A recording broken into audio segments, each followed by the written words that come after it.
भगवान विष्णु माँ लक्ष्मी को बताते हैं निर्वस्त्र स्नान करने वालों के साथ क्या होता है। एक बार भगवान श्री विष्णु माँ लक्ष्मी के साथ हरिद्वार में घूम रहे थे।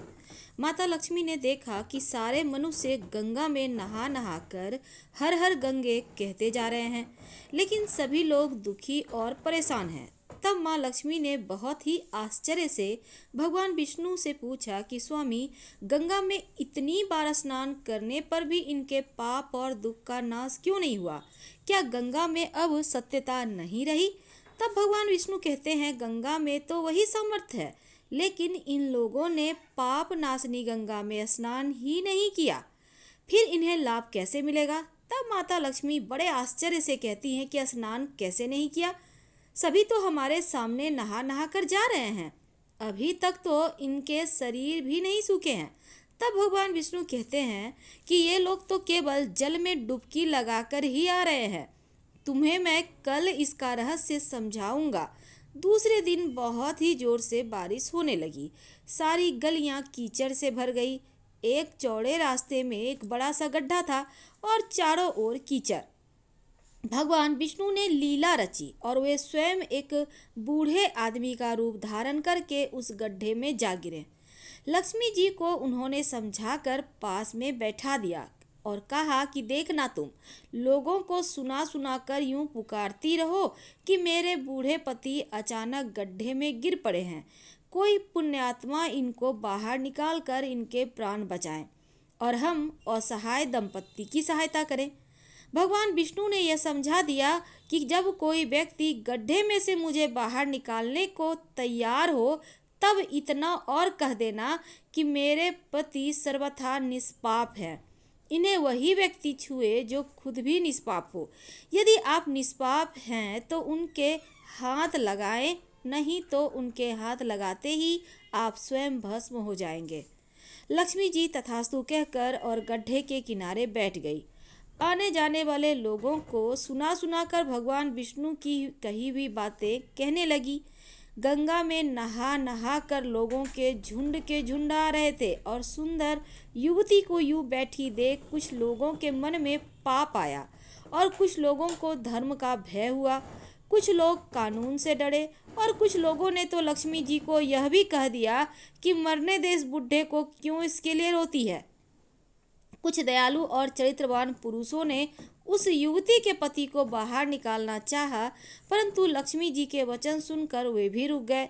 उन्होंने सोचा कि हम गंगा में नहा कर तो आए हैं, तो क्या हुआ, पापी तो हम हैं ही, कहीं हम सहायता करते समय भस्म न हो जाए।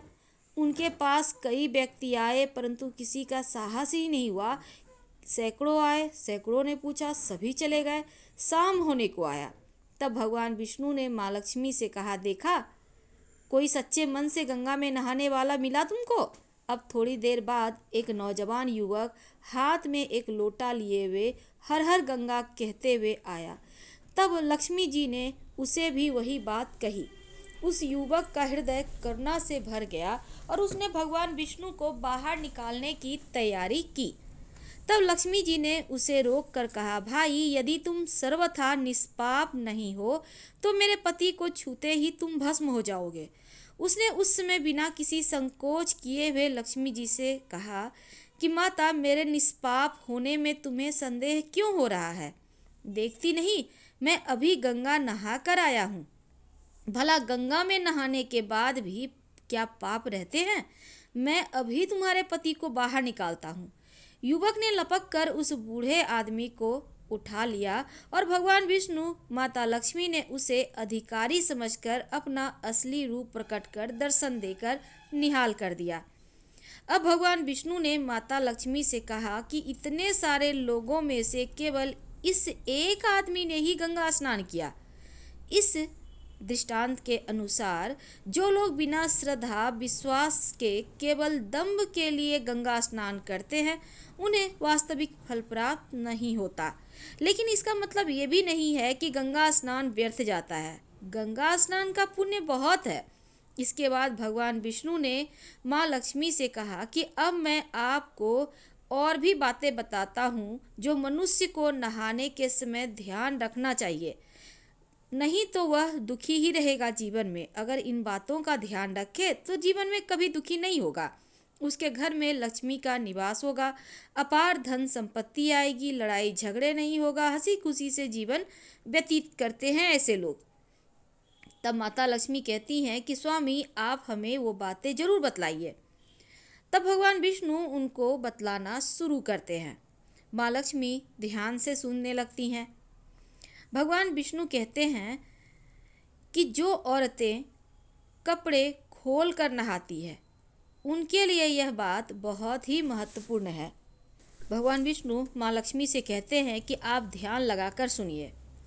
अपनी बात सुनाते हैं। कहते हैं कि स्नान करने से शरीर निरोगी रहता है, मन प्रसन्न रहता है, चेहरे की खूबसूरती तेज बढ़ता है, शारीरिक आकर्षण भी बढ़ता है।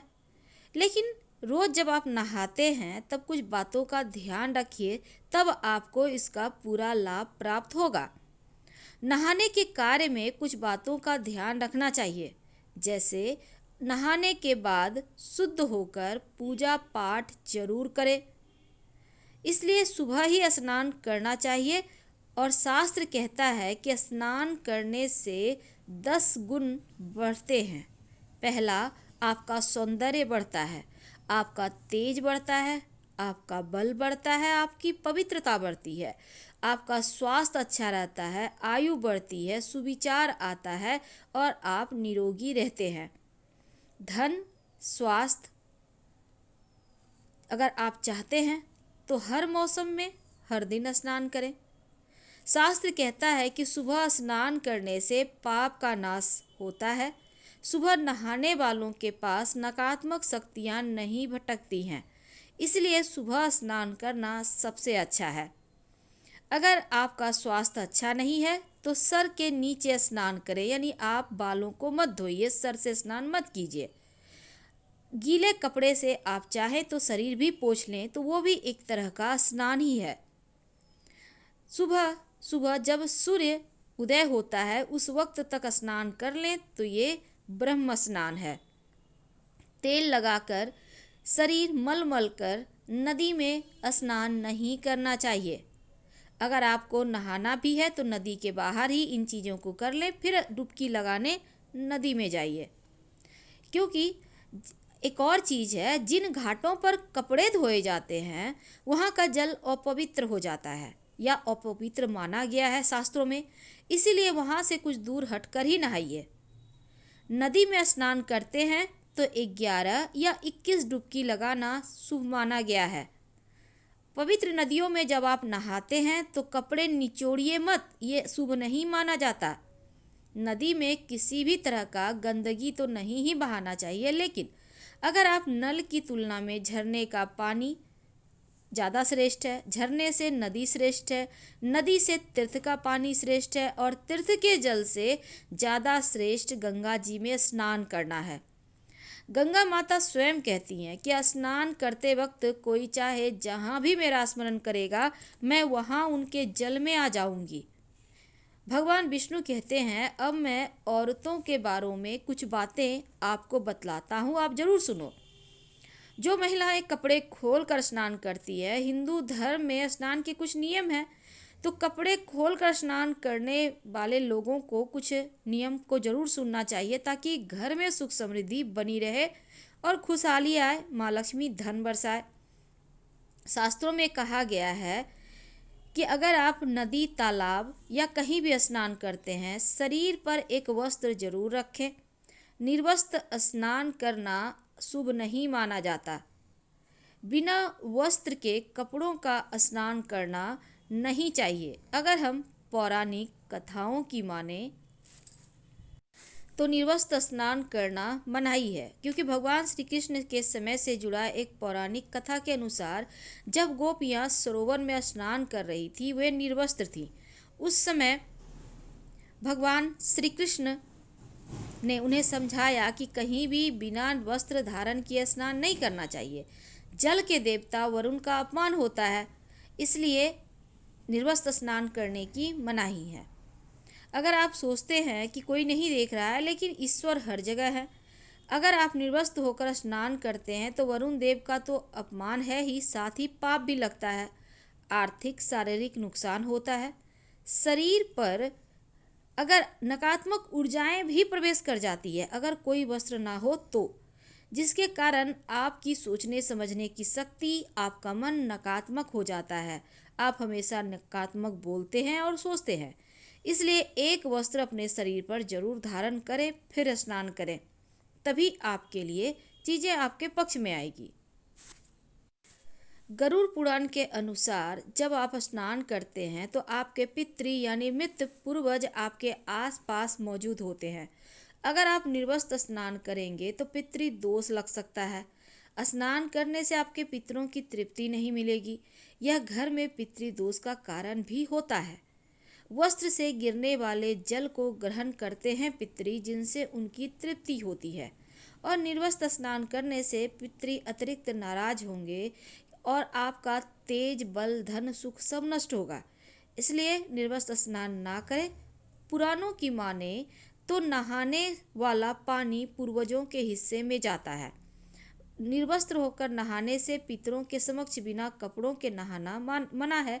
और ऐसे में कोई निर्वस्त्र स्नान करे तो माता लक्ष्मी भी रूठ जाती हैं।